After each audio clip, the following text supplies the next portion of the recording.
you just turn the steering wheel just like you're driving the car. This is not like power steering, though, is it? Oh yeah, it's very, very much power steering. Very easy to do. It's more like driving an automobile. It less controls to fool with. It doesn't take near as much concentration and thought. And it really frees you up for doing a lot of other operations and concentrating more on the blade and pushing the dirt and that sort of thing, rather than operating the machine itself. People who've never driven a bulldozer before just get on it and just take right to it.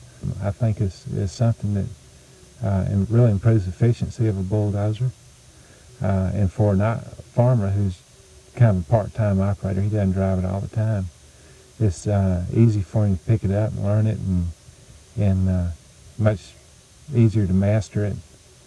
And I think he's just going to find it a lot more desirable. Now, I've never been on a bulldozer in my life. Would I be able to operate this if it didn't have the steering wheel on it, using the gears? Well, yeah, it wouldn't be as easy. I guarantee you.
Status is that. But he married Cindy Smith. He's been going with her for almost 6 years, I think. They started going. First of all, we are deeply concerned about all the publicity that we've been getting about the high prices of beef. In fact, most of the publicity about beef has been blaming beef as a cause of all the inflation in this country. And it's simply not true. Beef has gone up considerable in the last 2 or 3 months.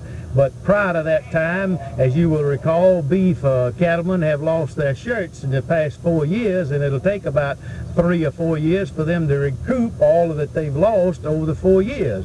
And we don't think it's quite fair for the news media to say that beef is the cause of all of this inflation and big headlines on the paper. If you look at the actual facts about the thing, beef cattle have gone up less over the past 4 or 5 years than any other consumer goods in the country. So if you want to compare the price of beef, we ought to say, compare it to what? And certainly we object to having America and Alabama a dumping ground for foreign beef. It's certainly not fair at a time in which cattlemen are suffering financially. Most of all, most cattlemen have not even sold their cattle this year. So the price of beef has gone up, but we haven't, our calves are not ready, and we really haven't, the majority of our people, I should say, haven't even really enjoyed these good prices that have been coming along. So we don't. Where is the money going to then? Where are all these high prices being filtered to? Well, Bill, high prices in everything. It's the, you might say, the middleman, but the middleman is the trucker, the electrician, the electric bill, the rent, the labor, the fuel, and everything. And there's no one man that you can pinpoint, or one person that you can pinpoint for any high prices, because everything nowadays is just high. And beef should not be blamed for it, because, as I said before, beef still has gone up less over the period of 3 or 4 years than anything else. And we don't understand why the government would want to let more imports come in, because where was the government 4 years, the last 4 years? Where has the government been when we were losing our shirts and people were going out of business? The high price of beef that has been experienced at the supermarkets in recent months is due simply because we just don't have enough beef. We're in short supply of beef in America.